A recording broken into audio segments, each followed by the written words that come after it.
It was Mother's Day when my son, David, showed up at my doorstep, a rare sight these days. He was holding a bouquet so bright it could have outshone the morning sun. He smiled politely, kissed my cheek, and placed the flowers on the table. "Mom," he said, his voice calm but distant, "my wife's still sending you $5,000 every month, right? I just want to make sure you're comfortable." For a moment, the world went silent. My hands began to tremble. $5,000? I whispered. "Sweetheart, I haven't seen a penny of that. The church has been helping me get by with food packages and donations." His face fell. The confident grin disappeared, replaced by something fragile, confusion, maybe even guilt. Then she walked in. His wife. Radiant in a silk dress, heels clicking across my worn-out floor, the scent of her perfume filling the room like something expensive and wrong. Her smile was perfect, but her eyes, cold as a locked door. She didn't know it yet, but that day, her illusion of grace would crumble forever. "My name is Margaret Hayes. I'm 67 years old, a widow living in a small house on the edge of Dallas, Texas.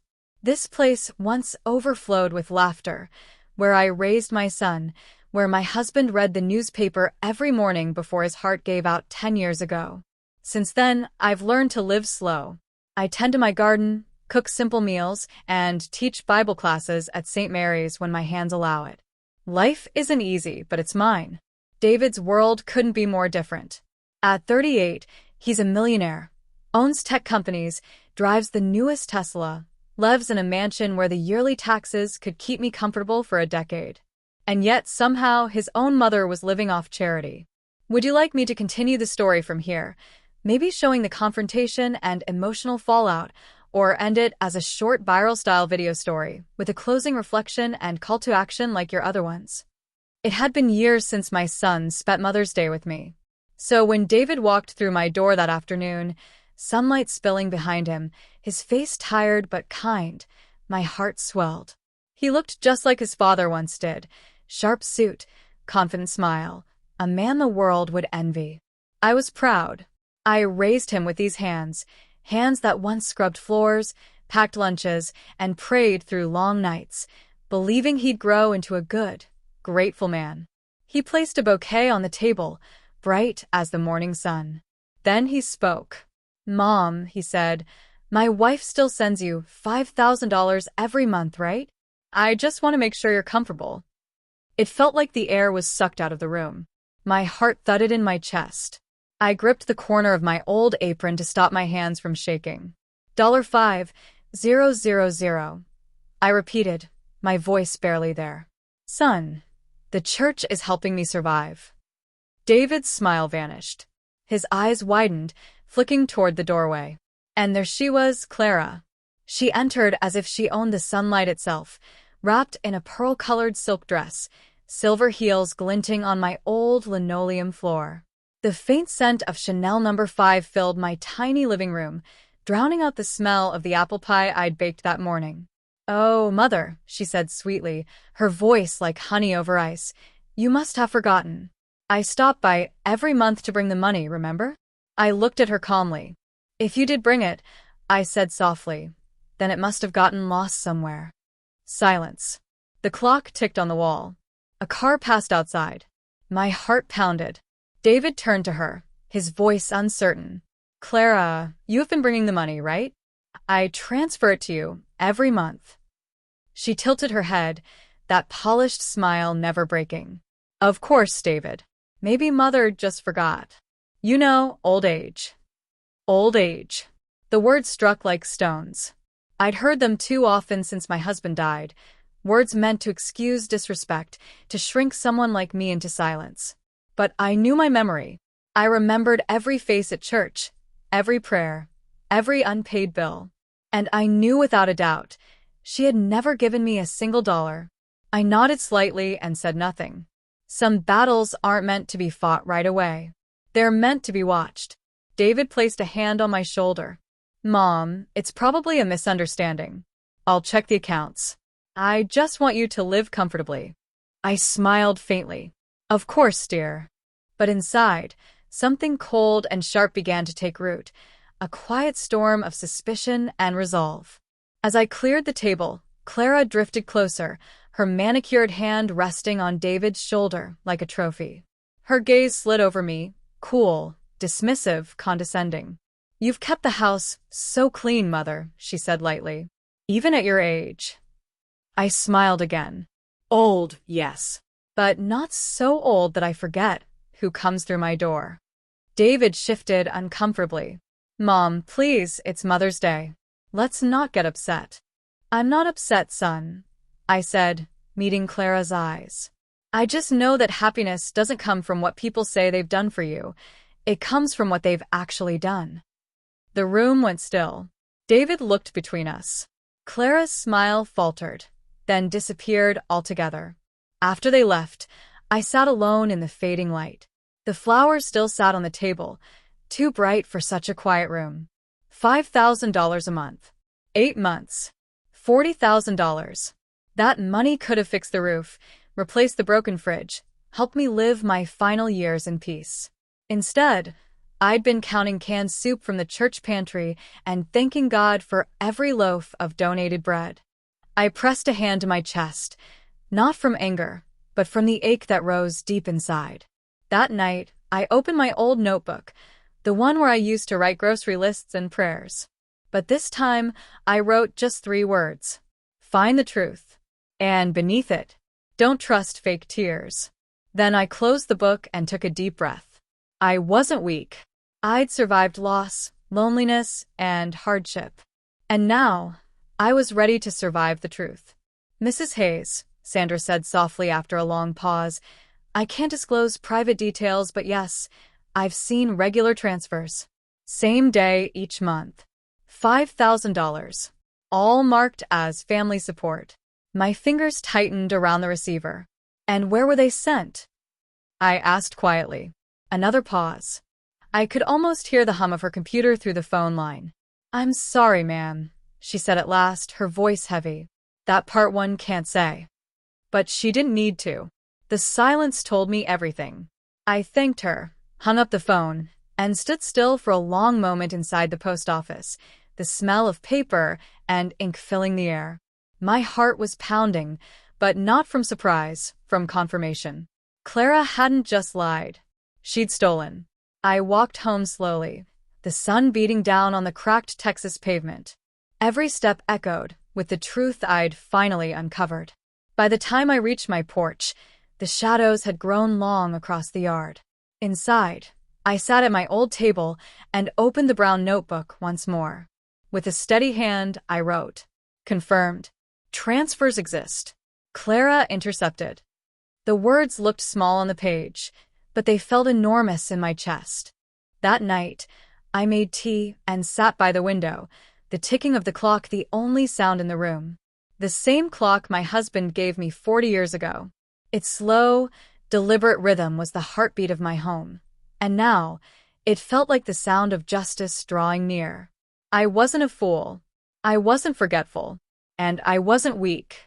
Clara had used my son's love as her cover, and my supposed old age as her shield.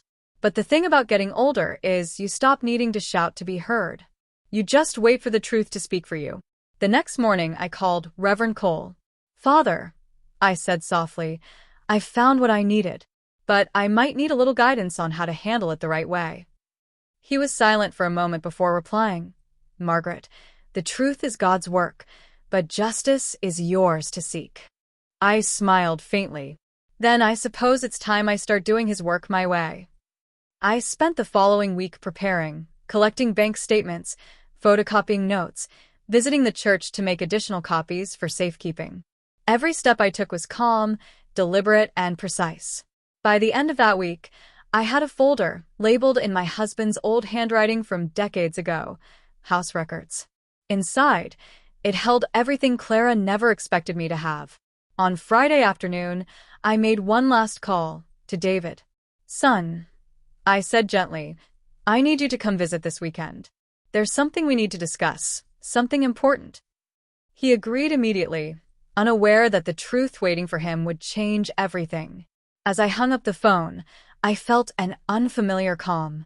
Outside, the Texas sky glowed pink with sunset, and the jasmine by my window filled the air with sweetness. For the first time in months, I smiled without pain. Because when David walked through my door next, I would finally show him not just who I was, but who his wife truly was. And as the last light faded from the sky, I whispered to myself, "Justice doesn't need youth, just patience." The phone line crackled faintly as Sandra hesitated. "But I'm not sure to whom," she said. "To whom?" I repeated, my throat tightening. "It wasn't sent to me." "I'm not certain, Mrs. Hayes," she replied nervously. "The recipient's name matches yours, but the account number is different." I assumed it was yours. A chill ran through me. My fingers trembled against the receiver. Thank you, Sandra. That's all I needed to know. I hung up and stood still in the phone booth, the world outside suddenly distant. My heart was racing, but my mind, cold and sharp, had found its target. Someone had created a fake account under my name. Someone close enough to pull it off. Clara. The walk home felt endless. The hot Texas wind carried the scent of scorched grass, reminding me of my father's words. If you want to know who's honest, look at their hands. Clara's hands were soft, ringed with diamonds, hands that had never known a day of real work. That night, I skipped dinner. Instead, I brewed peppermint tea and sat beneath the yellow glow of the kitchen lamp. I opened my notebook and wrote carefully. September 10th, Clara visited. New car, same lies. Called David's company. Confirmed money is being transferred, but not to my account. Tomorrow, the truth begins to surface. When I closed the notebook, my reflection stared back from the dark window, a small, silver-haired woman with fire still in her eyes. I whispered, "Frank, if you were here, you'd tell me to do what's right." The wind sighed softly in reply. That was enough. The next morning, as I cut lavender to dry, a knock echoed through the house, steady, deliberate. I wiped my hands and opened the door. A man stood there, tall, gray-haired, dressed in a charcoal suit that had seen too many flights. He gave a polite nod. "Mrs. Margaret Hayes? I'm Bennett, chief accountant at Hayes and Partners." "You're Bennett?"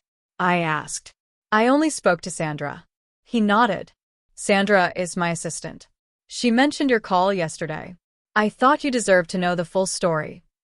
Inside, sunlight poured across his face, an honest face, lined with fatigue and regret.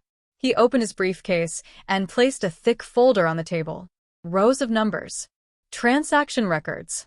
My language once upon a time. "These are 8 transfers," he said quietly.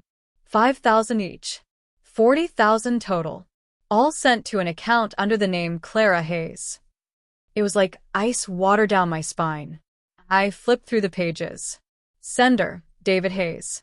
Recipient, Clara Hayes. Verified. Month after month. "Who opened that account?" I asked, my voice thin. "Your daughter-in-law," he said. "All documents bear her signature, and a forged copy of your ID. She must have presented it to the bank. The system registered it as yours." My heart sank. "And David?" He sighed. "He likely doesn't know. He trusts her with all his paperwork. But there's more. We've found personal charges on the company card, jewelry, spa visits, first-class flights. Over $30,000 in 3 months." The words rang in my ears. Spa. Jewelry. Flights. I turned toward the window where Clara and I once sat sharing tea. Her laughter echoed faintly in my memory. "I handle everything for him, Mother. Everything, including every dollar." "Mr. Bennett," I said steadily, "if I want to expose this, will you help me?" He looked straight at me. "Mrs. Hayes, I believe in justice, but also in proof. We'll need to prepare carefully. Clara will twist this if we're not ready." I nodded. "Then we'll prepare." He smiled faintly. "You remind me of someone who doesn't back down." When he left, I locked the file away in a small metal box beneath the cabinet. It clicked shut like the closing of a chapter. Later, as the sun dipped low, I wrote again. September 11th. Mr. Bennett brought proof. 8 transfers. Clara's signature. Company card misuse confirmed. David deceived. But I have an ally. The fight begins. I looked out at the crimson sky, whispering to the wind, Clara, you forgot. I was an accountant for 40 years. Numbers never lie. For the first time in months, I felt calm, hopeful, ready. 3 days later, I picked up the phone, my plan clear as daylight. David, I said softly when he answered. We need to talk. The night of the charity event arrived with the kind of quiet that felt like a held breath. St. Mary's Hall glowed softly under strings of golden lights. Tables lined with home-baked pies, knitted scarves, and handwritten prayer cards filled the space. It looked like any other church fundraiser, simple, warm, innocent. But beneath that gentleness, I had laid out a stage for the truth. Reverend Cole stood by the entrance, greeting guests with his kind smile. Bennett was there too, dressed in a plain navy suit, a briefcase in his hand. Inside it lay the files, the weight of every deceit wrapped in neat white paper. At exactly 7:30, David and Clara arrived. She looked stunning as always, a silver dress that caught the light, diamonds that glittered like they had something to prove. David, ever gracious, carried a box of donations and a tired but genuine smile. Mom, this looks beautiful, he said, kissing my cheek. I just wanted to do something small for the church, I replied, keeping my tone steady. And I wanted you both to see how faith can still build something real. Clara's laugh was soft but tight. Of course, Mother. It's lovely. As guests mingled, I made small talk, poured coffee, and waited for the right moment. Then Reverend Cole tapped the microphone, calling for a few words of thanks. Before the speech, he said gently, Mrs. Hayes has prepared a short presentation, something she wanted to share with all of us tonight. My hands didn't shake as I stepped to the podium. I'd spent 40 years balancing numbers, and tonight I would balance my soul. Good evening, I began. Most of you know me as Margaret Hayes. I've been part of this parish for many years. I wanted tonight to be about gratitude. But before gratitude comes truth. The hall fell silent. I glanced toward Bennett. He nodded once and opened his briefcase. On the small projector screen behind me appeared a bank statement, clear, official, impossible to misread. 8 transfers, each labeled David Hayes, Margaret Hayes. But beside them, another name appeared. Recipient, Clara Hayes. The audience murmured softly. I turned toward my son. David, these are the payments you thought you were sending me. For 8 months, they went to an account under my name, but controlled by someone else. Clara's face drained of color. This is absurd, she said, her voice high and sharp. That's not true, someone forged. Actually, Bennett interrupted, stepping forward, we verified the documents. The account was opened using your signature and a falsified ID for Mrs. Hayes. The evidence is confirmed by the bank. The room buzzed with quiet shock. David stared at his wife. Clara, what is he talking about? She stammered, eyes darting from me to Bennett to the screen. It was a mistake. I thought I was managing your finances. Managing. My voice was calm, but the word came out like steel. You drained $47,800 from accounts meant for your husband's mother. You used my name to make it easier. Clara's mask cracked. Her polished grace melted into panic. David, please, you know me, I would never. But David wasn't listening. His gaze was locked on the papers Bennett handed him, page after page of proof. The silence between us was thicker than any argument. Mom, he whispered, voice breaking. I didn't know. I reached out, touched his arm gently. I know, son. You just trusted the wrong hands. Clara turned toward me, her voice trembling with anger and fear. You planned this. You trapped me. I met her eyes. No, Clara. You trapped yourself. I only brought light into the room. She opened her mouth again, but before she could speak, Reverend Cole stepped forward and said softly, sometimes the truth arrives quietly, but it always arrives. David set the papers down and stepped away from her. I think we're done here, he said quietly. Clara's shoulders sagged. Her hands trembled as she looked around the hall, searching for sympathy that wasn't there. The pearls around her neck caught the light one last time before she turned and walked out. The heavy doors closed behind her, echoing like a verdict. The crowd remained silent for a long while. Then, slowly, they began to clap, not for humiliation, but for courage. For truth. I smiled faintly, tears welling but refusing to fall. When the hall emptied, David stood by the table where the projector still glowed faintly. He looked older, quieter. "Mom," he said softly, "I don't deserve your forgiveness." I shook my head. "You don't need it, David. You only need to remember what your father told us, to know the difference between good hearts and smooth talkers." He nodded, his eyes red. "I'll make this right." "I know you will," I said. "Just don't forget where home is." Outside, the night sky was clear, the Texas air cool and wide. The church lights flickered behind me, golden and still. I walked home slowly, carrying no bitterness, only peace. In my garden, the lavender swayed under the moonlight, and I whispered into the quiet, "Frank, it's done." Justice came softly, just like you said it would. Then I turned off the porch light and let the truth rest. I stared at the paper, the seal catching the light. Plaintiff. The word felt heavy and strange beside my name, like armor I'd never worn before.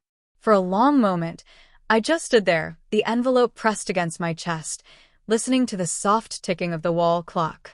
In all my years, I'd been many things: a wife, a mother, a teacher, a woman of faith. But never a plaintiff. Never someone who demanded to be heard in the language of law instead of prayer. The next morning, I called Bennett. "It's time," I said simply. He didn't ask for explanations. He only replied, "Then let's make it official." 2 weeks later, the courtroom smelled faintly of coffee and old paper. I sat quietly at the plaintiff's table while Clara sat across from me, her once smooth confidence gone. Her eyes darted between her attorney and David, who wouldn't even look at her. The judge, a gray-haired woman with kind but tired eyes, reviewed the files Bennett had prepared. Page after page, the story unfolded: forged documents, falsified receipts, unauthorized withdrawals. When it was Clara's turn to speak, her voice trembled. "I was only trying to manage things. I didn't mean to hurt anyone." The judge looked unimpressed. "You took what wasn't yours and left an elderly woman destitute. That isn't management. That's theft." David rose slowly from his seat. His voice cracked, quiet but clear. "Your Honor, my mother never asked for money. She only ever asked for respect. And I let someone take that from her under my own roof." The courtroom was silent. Even Clara couldn't meet his eyes. When the ruling came, it was simple: full restitution, a public apology, and a restraining order. Clara was escorted out, shoulders slumped, the pearls around her neck looking dull now under the courthouse lights. I didn't celebrate. I just closed my eyes and whispered a small prayer, not for punishment, but for peace. Outside, David walked beside me to the steps. He looked smaller somehow, humbled. "Mom," he said, voice breaking, "I don't deserve your forgiveness." I took his hand. "Forgiveness isn't something you earn, son. It's something you live up to." He nodded, tears glinting in his eyes. "I sold the mansion," he said softly. "I'm building something new, a care foundation for seniors in your name. The Margaret Hayes Trust." My heart swelled, not with pride, but with relief. "Then something good came from all this," I murmured. That night, I returned home to my quiet kitchen. The lavender still bloomed outside the window, the stars bright over the Texas plains. I poured myself a small glass of wine, sat at the table, and looked at the empty chair across from me, the one where my husband once sat. "I did it, love," I whispered. "I kept my promise." And for the first time in a long while, the silence didn't feel lonely. It felt earned. An 80-year-old widow whose son disappeared after stealing her retirement fund. Each story carried its own shade of sorrow, but also a flicker of strength, the same flicker I once thought I'd lost. Some days, I'd come home exhausted, my hands aching from sorting through paperwork and signing letters, yet my heart felt alive in a way it hadn't in years. The small garden behind my house had begun to bloom again. Lavender, rosemary, marigolds, bright and defiant against the Texas heat. I took it as a sign that life, too, finds its way back after every storm. One Friday afternoon, as I was closing the office, I heard the church door creak open. Reverend Cole looked up first, then smiled. "You have a visitor," he said softly. I turned, and there he was. David. He looked older somehow, not in years, but in spirit. His face was lined with remorse, his eyes heavy but gentle. He held no bouquet this time, only a small brown box. "Hi, Mom," he said quietly. For a long moment, I couldn't speak. Then I simply nodded and gestured for him to sit. He placed the box on the table and opened it. Inside was a framed certificate. Margaret Hayes, founder and honorary director, Grace Hands Foundation. "I had it made," he said, voice trembling. "You built something beautiful from everything that broke. I wanted to honor that." Tears blurred my vision. "You didn't have to." "I did," he interrupted softly. "Because for a long time, I didn't see who you really were. You weren't someone to be pitied, Mom. You were someone to be respected." Silence filled the room, warm and gentle. I reached across the table and took his hand. It was the same hand I once held when he was a child, small and fragile. Now it was the hand of a man who'd learned what it meant to lose and rebuild. He smiled faintly. "Clara left Dallas. She sent a letter, an apology, maybe sincere, maybe not." I didn't read past the first line. I nodded. "Let the past stay where it belongs, son. We've already paid the price." He looked around the small room, the old desks, the volunteers sorting papers, the cross above the doorway, and exhaled. "You turned pain into grace." "Grace has always been there," I said. "We just forget to use our hands to pass it on." That evening, after he left, I stepped outside into the fading light. The sky was painted in gold and rose, the air thick with the scent of blooming lavender. I thought of my husband, of all the years we built this home together, of the laughter that once echoed through its walls, and the silence that followed. Now, that silence wasn't emptiness, it was peace. I sat down on the porch, watching the sun dip below the horizon, and whispered softly, "I found it, love. The ending that isn't really an ending at all." Because justice had restored what was taken. And grace had taught me how to live again. I continued writing. "Thank you for teaching me that betrayal can be a seed, painful when planted, but capable of blooming into strength. You took much from me, but what you gave unknowingly was far greater, the courage to rebuild my own light." I laid the pen down, letting the words rest on the page. Outside, a single leaf drifted past the window, golden and fragile, twirling before it touched the ground, like forgiveness itself, falling gently, no longer heavy. I sealed the letter, not to send, but to keep, a quiet record of survival. Then I stood, smoothed the creases of my dress, and looked toward the garden. David was there, tending to the lavender, his sleeves rolled up, the morning sun catching in his hair. He glanced up and smiled, that same boyish grin that once melted every ache in my heart. In that smile, I saw not just my son, but the man he had finally become, humbled, awakened, human again. "Coffee's ready, Mom," he called. I laughed softly. "Coming, dear." The house felt alive again, not with luxury, not with noise, but with warmth, the kind that only truth can bring back. As I walked toward the porch, I felt the years fall away.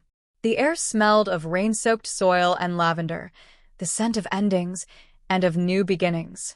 I whispered to myself, "Some storms don't destroy, they cleanse." And with that, I stepped into the light, ready for another day. The weeks that followed the ceremony passed in quiet grace. The lavender bloomed fuller that spring, its fragrance stronger, almost as if the earth itself had found peace alongside me. Letters began to arrive at the foundation, from women across the country, from men who had once been too proud to admit their pain, from children who said they finally understood their parents a little better. One letter stood out. It came from an address in New Mexico, written in delicate cursive. Mrs. Hayes, I saw your speech on television. I don't know if you'll remember me, but I wanted to say I'm sorry. I didn't know the kind of woman I had become until everything was gone. I hope someday I can forgive myself the way you forgave me. Clara. I sat still for a long while after reading it. There was no return address, no phone number, no plea for help, just a confession carried on ink and paper. I pressed the letter to my chest and whispered, "You found your truth, Clara. That's enough." Then, as I always did, I placed it gently inside the wooden box beside my husband's note, the one that reminded me truth doesn't need to be shouted, only lived. Life went on, soft and steady. David continued his work at the foundation, and sometimes I'd catch him laughing with volunteers, his joy restored. The air in our home felt lighter. Every Friday evening, we'd sit on the porch, 2 cups of tea between us, watching the sky turn gold over the lavender fields. One evening, he turned to me and said, "Mom, you were right. Truth really does come home." I smiled, eyes glistening in the sunset. It always does, son. Sometimes it just takes the long way back. As the sun dipped below the horizon, I thought of all that had been lost and all that had been found again. Love, trust, peace. And somewhere far away, maybe under a different sky, a woman named Clara might have been lighting her own candle that night, whispering her own kind of prayer. Because in the end, that's what truth does. It travels through pain, through silence, through the storms we think will never end, and one day, it finds its way home.